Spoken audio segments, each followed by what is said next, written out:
Hi, I'm Susan Palmer of Lead Cat Press. If you'd like to learn more about online guitar lessons or guitar method books, please check out leadcatpress.com. Today what I'd like to do is share with you this cool chordal idea that you can use over, in this case, a G7 chord, but it can be applied to any dominant 7. And this sounds great in jazz. So this is one of those, I just consider these little chord movements, little embellishments you can add to your comping to make things a little bit more interesting. And what I want to do here is a little different than what I've seen other folks do. I want to explain this concept to you, run you through an exercise to help you really learn it, and then apply it to a tune. And this is a strategy that I employ in my teaching studio with all of my students, because for me, I want my students to really internalize all of this stuff. It's not enough just that they understand something, or they kind of understand it, or they know how it goes. I want it in their blood. I want them to be able to just play this stuff as if it's no big deal. So that's what I want to kind of share with you. If you dig that, you can reach out to me about lessons, and maybe if not, you'll still get something out of this video. So the concept that we're going to apply this to is a 2-5-1 in the key of C. That's where we're going to start. So in the key of C, my 2 chord is D minor 7. I've got an A string root for that. And then my 5 chord is G7. I've got an E string root for that. And then I'm playing another A string root for C major 7. Now the idea is going to be to provide a little movement over the G7, that dominant 7 placeholder there. And what I'm going to do is I'm going to first show you how I think about this and how I teach this, and then we're going to, get it into a tune. So it's a little bit of a process here. But here's what's going on. So here's the whole thing. So the way that I usually have students think about this is, yes, we start on the 2 chord, that D minor 7. Then I'm going to think of a G13 chord. And I'm using this really full version of that with an E string root because I want you to associate this riff with the E string root. That's going to be helpful when we take it around to different keys. So we've got this G13, this big version of that, which we will simplify shortly. And then that goes to an A flat 7 chord, and then to a G7 chord. All 3 of those chords have their root notes on the E string. So that's what we're thinking of. G13, A flat 7, G7. And then the final chord, which hopefully you already know, C major 7. Now, if you don't know these chord shapes, I encourage you to pick up a copy of the Guitar Lesson Companion Volume 1, or look online. You can find these voicings everywhere. They're very common. So let me show you how I'm actually kind of working with these voicings. From this G13, this kind of big voicing of that, I'm going to lift up my first finger, and then what I'm going to do is I'm going to just exchange fingers. So instead of using my 2nd, 3rd, and 4th for those notes, I'm going to use my 1st, 2nd, and 3rd. It's just going to be easier to maneuver everything with that.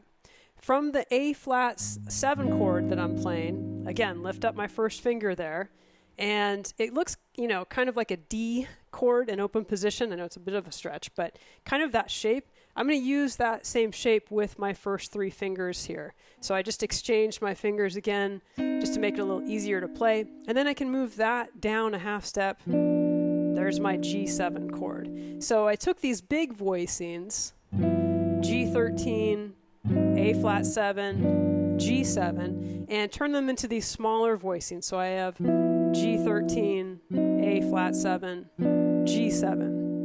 And let's get some of the rhythm together on that too. So that would be like if I were to put that in the 2-5-1 again. A little stiff, but this is a lesson. That's how I play in lessons. I like to be clear. So if we're just taking the rhythm for the G7 over that G7 dominant sound, I might play this. And that's what I want you to work toward. So at first it might sound, it's going to take a minute to really get those voicings under your fingers. I want you to take that minute to really get those voicings under your fingers. So pause the video if you need to, but get this as comfortable as you can and see if you can employ this rhythm. That's a useful one over this. Once you have that, let's take this through the cycle. So we just did this on over the G7 chord. So let's take it over a C7 chord. So my first step is, where's C? That's what I always ask students. Where's C on the guitar? Here's C on the low E string. So we're going to start with a C13, and then we're going to play, you could think of it as a C sharp or a D flat 7, and then a C7. So I've got it here. You know, do you need to think of the names of all of the chords in this little riff? Probably not, but I am right now just so that you understand what's going on. But it's the same thing we played down here. We're just moving it up here. So what I would like you to associate this with is this root note here on the low E string. Get that. Okay, so the next chord is going to be F7. You can do that down here. Then the next one would be B flat 7. Then we have E flat 7. Then A flat 7. D flat 7. You can think of this as F sharp 7 or G flat 7. B7. E7. A7. And D7. And I just want you to get really comfortable with where that is. That may have been too fast for you to think. So work it out until you've got it. So in lessons with students, if they need to go slower, we go slower. If they need to go faster, we go faster. And that's where a video just doesn't really hold a candle to an actual lesson with a teacher who's holding you accountable. So just kind of make a note. If this was too hard, it's not your fault. You just don't know it yet. And, you know, you can either, you know, learn it from the previous part of this video as well as you can. A better way to do that is to get a good teacher who's going to walk you through this stuff and kind of get in the dirt with you as you're working this out, because that's what it takes, that working out. So now you've got that, hopefully, in those different keys. So I want to apply this to a tune. A tune that my student was working on today was Here's That Rainy Day. So I'm going to put, I have a backing track here I'm going to put on and just play that through with you.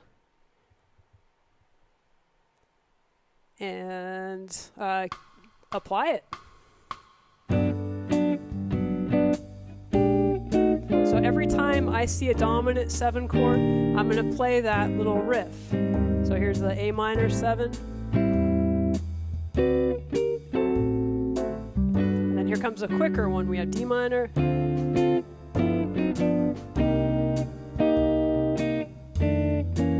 of changing the rhythm a little bit just to make it a little more interesting.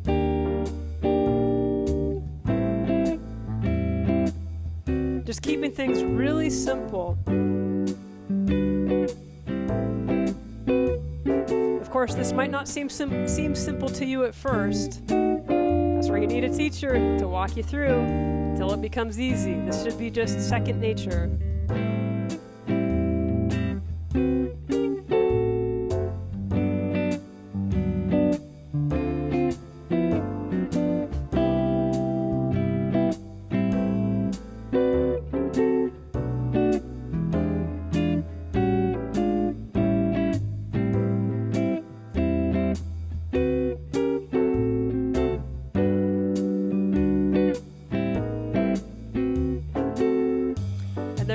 So we went over the concept there, kind of showed you where this came from.